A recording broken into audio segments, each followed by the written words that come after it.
Welcome back.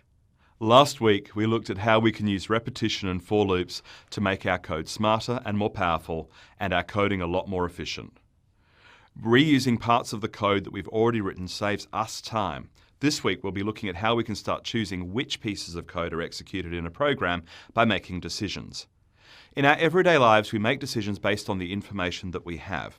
For example, if it's raining, I'll take an umbrella. If it's not raining, I'll leave my umbrella at home. But what if it looks like it might rain?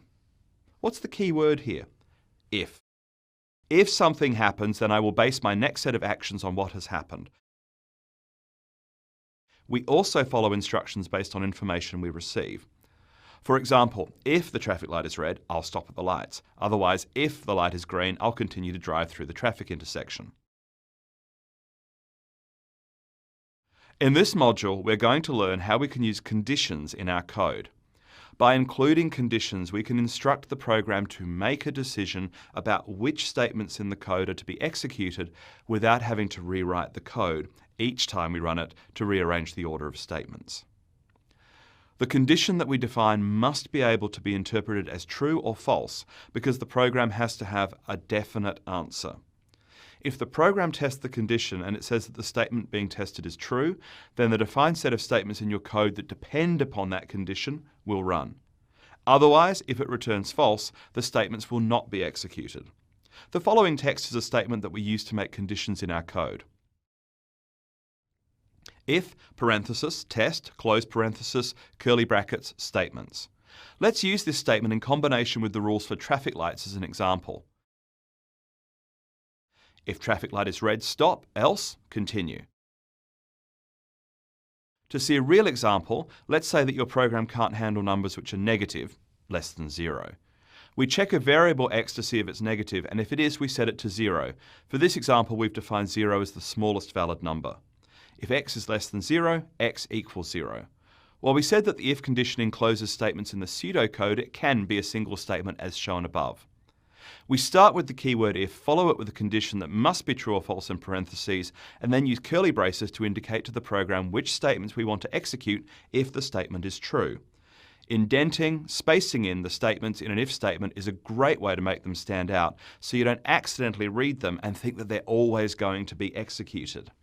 Remember, the statements in the body of the if will only be executed if the condition is true, at the point where the program checks it. Unlike a loop, we don't check the condition again once we reach the bottom curly brace. It's only checked once. The code in the body is run, or it isn't, and then we move on. Remember our flowcharts in a previous lesson? Let's have a quick look at what branching looks like when mapping it on a flowchart.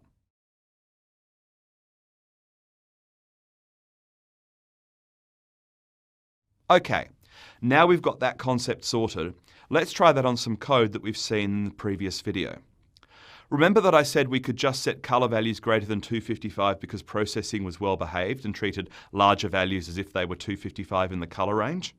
Well, not all programming languages do this, and we regularly use if statements to check to see if important variables are still in the right range, where the range defines the largest and smallest values that we consider to be legitimate values in our program.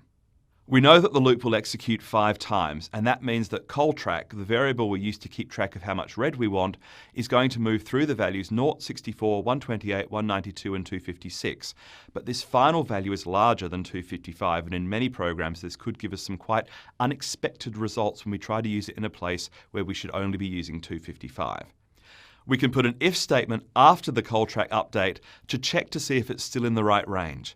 And now, every time we go through that loop, the if statement checks to see if we're trying to set coltrack to too large a value, and it sets it back to the correct maximum.